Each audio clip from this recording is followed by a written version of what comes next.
Okay, yes, elephant in the room, you will notice that I am filming from my living room floor. But that's just because I'm sick of filming content at my desk and on the couch, and there's really only so many places to go. So we're gonna give this a shot, and maybe it's the only time that I'm on my floor, but I'm kind of comfortable down here, so we'll see if it works. I've also got my favorite hat on because it's been about a week and a half since I've shaved my head. It's looking a little dicey up there, so we're going full hat on mode for this video. But I haven't made one of these vlog episodes in about 2 weeks, and in that time, I've read a staggering amount of comic books, and if I don't talk about them now, then the pile's just gonna keep growing bigger and bigger and bigger until this video is gonna balloon up to about an hour. So let's just go through some of the good and the bad and the ugly of some of the things that I've been reading lately, and I'll let you know if I have any huge recommendations for things that you really have to go out and read this month. There have actually been so many things recently that I've liked that it would probably be better to just start with some of the things that I didn't like and then kind of finish strong. So we can go ahead and get started with, I guess, some of the flops that I've read for the past 2 weeks, at least in my opinion. The first one in this pile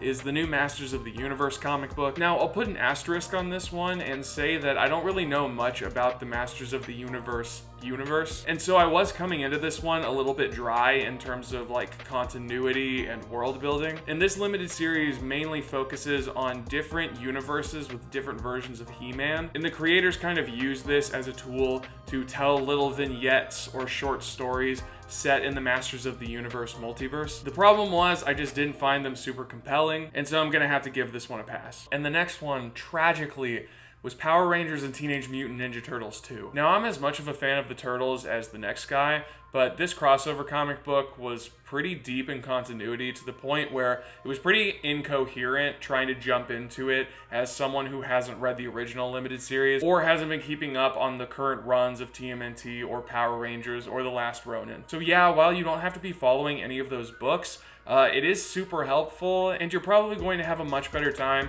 if you at least have a cursory knowledge of some of the things that are going on in both universes. As far as I went, I was pretty lost. And the last of the flops, again, at least in my opinion, was The Ambassadors by Mark Millar and Frank Quitely. I think what this boils down to for me is that I'm just not a huge fan of Frank Quitely's artwork. It's a personal problem that others might not have, but it is important to point out because I am biased slightly because of that. The plot for this one is pretty mysterious, but it does revolve around a corporation that has finally succeeded at creating superhumans. Again, I don't know too much because they're purposefully keeping it vague, but the vagueness and the mystery wasn't really, for me, the lean-in kind. I didn't get done with this one and was thinking, oh boy, I really have to find out what happens in the second. It is a little disappointing because I am kind of an amateur fan of Mark Millar. I haven't read all of his stuff, but I've read enough. But at the end of the day, this one didn't really capture my attention enough. Okay, we're done with that pile. Time to move on to the middle of the pack. We're still on our way up. And the first book off of that pile was Radiant Red Volume 1. For those of you who don't know, Radiant Red is the first spin-off book in the Massiveverse, which was a comic book universe that was kicked off by Kyle Higgins and his flagship series Radiant Black. I think I've talked about it in previous videos, but I'm a huge Massiveverse fan and a huge Radiant Black fan. I've been reading Inferno Girl Red recently and I've loved it, so this was the next logical step. And I think that this is really strong. And to be honest, I really do think that the character of Satomi is so well fleshed out that she does compete for one of my favorite characters, even against characters like Nathan and Marshall from Radiant Black. I also like seeing the other powers of the other Radiants put on full display, and this is no exception to that. I haven't yet started reading Radiant Pink or Radiant Yellow, but if they're anything like this, then they're gonna be great. I also got a few things from the public library because I haven't been doing that recently and I really need to get back into it. I mean, I'm not made of money, so it is nice taking a chance on something that could be 20 bucks and then returning it 2 days later and deciding whether or not you want to buy it. I don't know why I'm explaining libraries to people, so let's just jump right into this one. Where Black Stars Rise is a graphic novel. It's created by Nadia Shamas and Marie Enger, and I really liked this one. I mean, I'm not a huge graphic novel guy, but it's a medium that I've been trying to get back into because I do think that the indie graphic novel is a format that needs to be celebrated alongside some of these other long-form serialized books. In order to not give anything away too much, all I'll say is that it's an interesting blend of genre. And I do want to give my hats off to the creators for juggling a lot of themes and never seeming to lose the thread on any of them. There are really good explorations of therapy and mental health and the immigrant experience and queerness and family, and it's all layered over the top of this strange, eldritch, horror, Lovecraftian nightmare.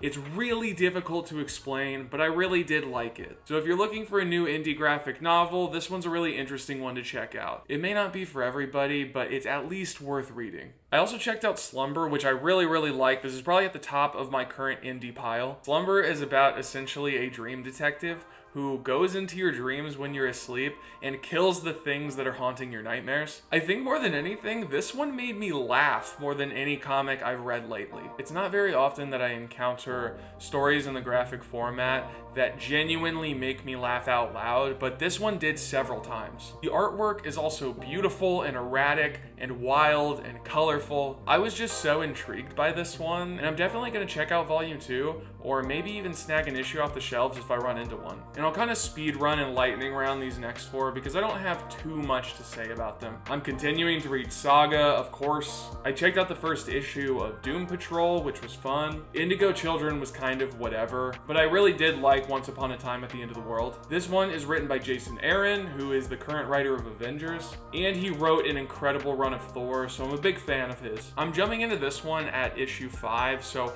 understandably there is a lot of backstory that I'm missing, but I genuinely did find it really fun, and it made me really interested to go back and read the first 4. It seems like the people and the tribes who inhabit this world are the descendants of what they're calling like the first preppers. It is clear that this is kind of a clash between like a teen love story but also a post-apocalyptic drama. I had a really great time with it, so I think out of these 4, I would probably go ahead and pick this one off the shelves if I was confronted with all of them. But that's not to say that Saga is not fantastic, because like, of course it is. I'm not really gonna waste my breath saying that Saga is really good, because it is. All right, finally, we are at the stuff that I actually loved and would highly recommend. And that's not to say that I wouldn't recommend a lot of the stuff from that middle pile, but these are the things that I was really delighted with. And I think the first one is a recent issue of Action Comics that I read. I was recently in the shop and I was kind of asking if there were any superhero books that I should jump into, because honestly, it's been a while since I've gotten back into continuously reading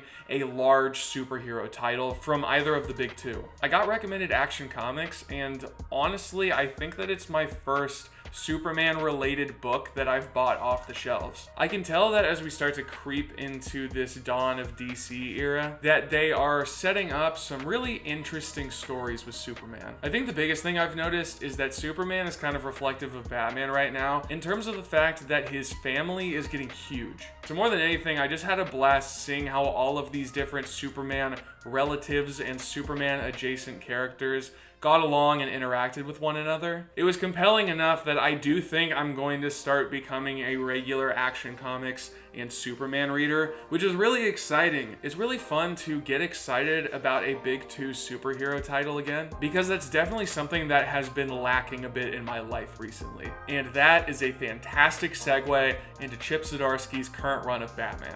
Now, if you are familiar with my channel at all, then you will know that I am a huge Batman fan. Now, admittedly, I have fallen off the wagon a bit.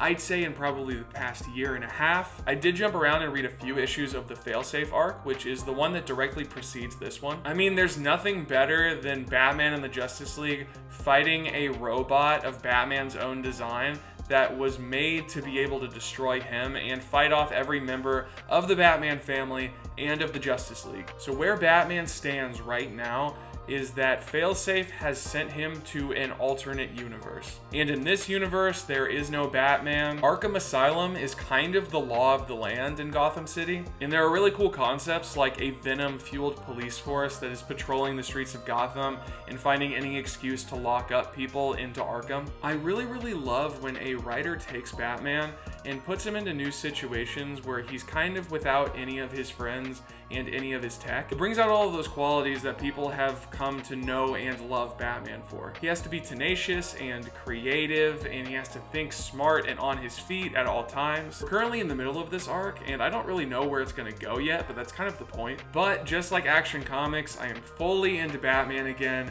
and this is probably gonna be my other big superhero title that I'm going to be following pretty closely over the next few weeks and months. Near the top of this pile is Kaya. Kaya is about a young girl with an enchanted metal arm and her brother who are running away from their kingdom after it was destroyed. We're currently between arcs with Kaya, and I know that the first trade paperback has just hit shelves. I've only read the first issue and then this one, but I keep getting urged to read it, so I decided to pick up this issue. I just think that the art is so interesting and it's such a nice story, and you can tell that there's so much to this world that they aren't really revealing yet. I love when writers and artists hold their world building really close to their chest. It makes me want to lean in and want to learn more, and that makes for a really compelling serialized format because it makes me want to go and get the next issue, which is what I've been on record as saying is really the only metric that matters if I'm gonna pick up the next issue. Kaya is a great place to start if you aren't into superheroes but you are into comic books. It's indie, it's creator owned, it's fresh and it's new, and the art is really visually interesting, so I highly recommend this one. And finally, I am not going to say too much about this one because I think that I'm going to make a more in-depth review video about this one. I recently read Public Domain by Chip Zdarsky, and to be completely honest, I think I need at least 15 minutes to talk about this book. I loved this one so much. From the second I picked it up, I couldn't put it down until I was done. I don't typically respond to the drama format when it comes to comic books, but this one is a must-read. Public Domain is a drama series centered around the family of an artist who in the 70s created a comic book character called the Domain. And since that time, the Domain has essentially grown into a billion-dollar property. They make movies and TV shows and merch all about the Domain, but the publisher of the Domain, Singular Comics, is the one who owns the character. The artist and his family barely see any money from it, aside from being invited to red carpets at the next movie premiere and being bought plane tickets in order to get there. What kicks off the story is that somebody's assistant finds an old contract from way back in the day that gives full copyright to that original artist. And what this turns into is kind of a mix between a legal drama and a family drama. It's almost like this weird social network story, except in this story, it's kind of like Disney versus a nice old man who made some comic books back in the day and is trying his best to reconnect with his sons. There is so much bold and cutting commentary in this book about the current state of comic books and about the superhero industry, but it's also a love letter to comic books themselves. It's a love letter to a medium that has created some of the most iconic characters of the past 50 years. And it's just so well done, and I need more time to talk about it, so that's kind of where I'll leave off for now. But that is all that I have for right now. I'm currently working on a few more interesting video ideas that I think are gonna turn out really great, but I wanted to take a pit stop to talk about some of my favorite stories that I've been reading lately. So if any of those sounded interesting to you, go out to your local retailer, get an issue off the shelves, and let me know what you think. And if you've been reading anything that you'd recommend, also let me know. As you can tell, I will try just about anything. But for now, thanks for watching, and have a good one.